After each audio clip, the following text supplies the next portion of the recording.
तपाईहरु पनि यसरी भिडियो रेकर्ड गर्दा बीचबीचमा रोकिनुहुन्छ र एडिट गर्दा साइलेन्स पार्टलाई यसरी एक एक गरी काट्न समय खेर फाल्नुहुन्छ। आज म भिडियो एडिट गर्दा हुने अल्छी लाग्दो काम अर्थात साइलेन्स र पज पार्टलाई एडिट एप को मद्दतबाट अटोमेटिक कसरी हटाउने भन्ने तरिका सिकाउँदै छु।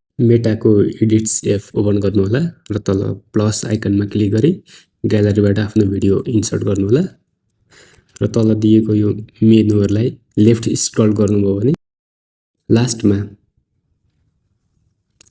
कट साइलेन्सेस भन्ने अप्सन छ कैंचीको, त्यसमा क्लिक गर्नुभयो भने यसले त्यो साइलेन्स पार्टहरुलाई पज भएको पार्टहरुलाई चाहिँ पहिचान गर्छ।